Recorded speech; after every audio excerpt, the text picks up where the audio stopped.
And the world watched all day as dive teams went into the river searching for victims. Among the audience, first responders right here in Milwaukee. Sam Kramer joins us live now from the Home Bridge tonight. And Sam, they're looking at this through a different lens. Hi there, Ben and Steph. It's really a lens of self-reflection. There's an inherent risk with just about everything the fire service does, and departments rely on training to manage that. Tonight, that training is in the form of discussions around Milwaukee firefighters as far as what they would do if they were faced with a similar situation.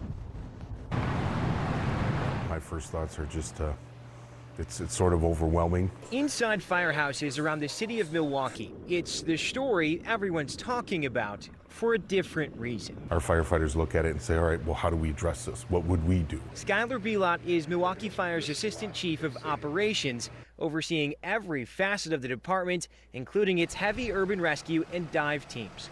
He says video of the Key Bridge collapse Tuesday in Baltimore reminded him of a call here in 1999. I was just a young firefighter with a year or two on the job. When the big blue crane collapsed on Miller Park,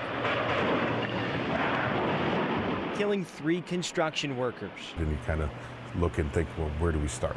Belot says the Key Bridge collapse only adds to the dangers dive teams normally face. It's challenging enough because their visibility is low. If we have a vehicle in the water, we have entanglement concerns. Do you have visibility? A risk Milwaukee Fire knows well. Start your pattern. After dive team member John Cooley, seen here during training, This will be your last pattern. became trapped on a call in 2018 while 30 feet underwater. Everything's flashing in your head then, like, please God, do not let me die this way. Back to Baltimore, Belot says it's all about balancing risk and not just for the public. We have to make sure that we're there to provide safety for the public and provide rescue operations if possible.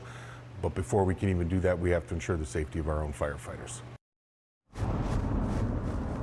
And Belot says he expects the Milwaukee Fire Department to reach out to the Baltimore City Fire Department sometime down the road to hear what went well, maybe what their challenges were, what lessons they can learn from this experience. That way they can apply them here. Also, he tells us that Milwaukee Fire is actually in the early stages discussions with Port Milwaukee to train on some firefighting operations there.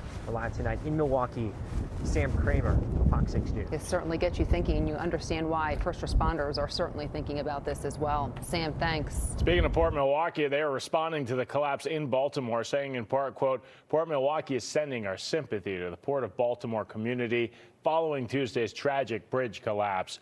Our thoughts are with the families and loved ones of those affected.